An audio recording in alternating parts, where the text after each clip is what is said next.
What is going on with the Washington Wizards? So before we start today's video, right before, I want to hear those thoughts down below in the comments section. What do you guys think is going on with the Washington Wizards and how do they fix it?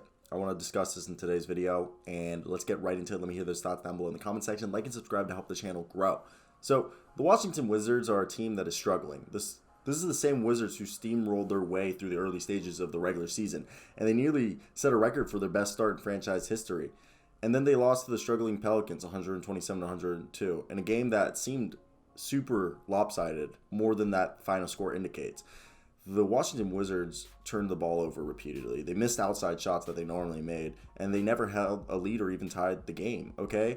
For a team that we considered a championship contender at least once or twice so far this season, it seems like something's happening. And what the Wizards have endured on this past game on Thanksgiving Eve is they lost their fourth game over a 5-game stretch. And it was due to turnovers, double-digit deficits, and a lackluster result from their starting unit. And it doesn't seem like effort's the problem. It seems like a sudden inability to play how they want to play is the problem. This is a team that's lost their defensive edge, which was fueling everything. Like I've always said, defense wins championships. Teams play good when they play good defense. And right now it seems like they're shooting themselves in the foot with self-inflicted mistakes. So this begs the question, what's going on? What happened to the 10-3 start? And what's going on with this 1-4 record over the last 5 games? And no one on the team has played better the past couple nights than, arguably you could say maybe Bradley Beal in the past few games. But it's also fair to point out that Spencer Dinwiddie, Bradley Beal, Caldwell-Pope, Kyle Kuzma, and Daniel Gafford have struggled over the past 5 games, getting outscored 30 points to 100 possessions. And Unseld and his coaching staff have emphasized defense since they literally came on board. And it's difficult to defend when their offense surrenders the ball, a bunch of times.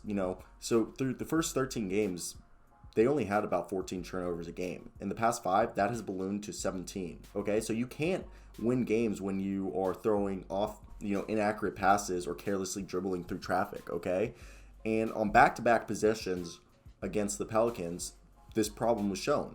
Early in the second quarter, Davis Bertans ran to the perimeter and then did a cut through the back door towards the hoop, and only to have Montrezl Harrell throw the ball out of bounds. And Bertans' initial direction. That play really explains that Harrell and Bertans are not used to playing together. Okay, there was a lack of chemistry. Harrell didn't know where Bertans was going to go, and it's Harrell's first season, and Bertans hasn't played since November 1st because of a sprained left ankle. Then on the next possession, Aaron Holiday threw a terrible pass that Tomas Stanoransky intercepted, and Josh Hart dunked it and got an and one.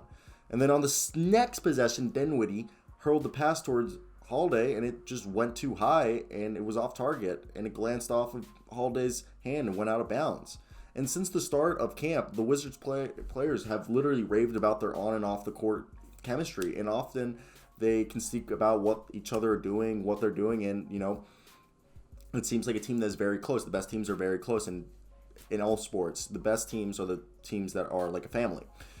And Unseld supposedly walked into the locker room at halftime and also after the game and cussed the hell out of everyone for the first time all season, and for the first time as the coach of the Wizards. And the next several days will offer clues about who these Wizards are, either the team that we saw that had a 10-3 start or the team that is 1-4 in the last 5 games. I know they have back-to-back to Oklahoma City, Dallas, and then San Antonio. So I expect 2 wins from Oklahoma City, San Antonio, and the only game that I'll accept the loss, that I still think they should beat Luka Doncic and Kristaps Porzingis, is the Dallas Mavericks. But look, this has been interesting. Shout out to this Athletic article for helping me read everything that I wanted to say. But yeah, the team's struggling. That's for sure. Okay, this is not the same Wizards team we saw about a few weeks ago.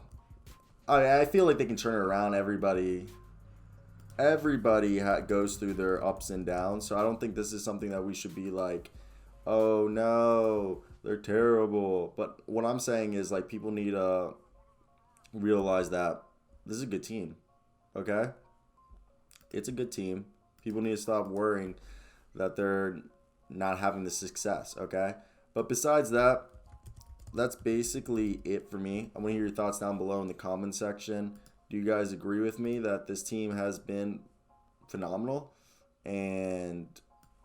Or am I wrong? But yeah, that's basically it, guys. I hope you guys do have a great day. I'm going to go make one more video.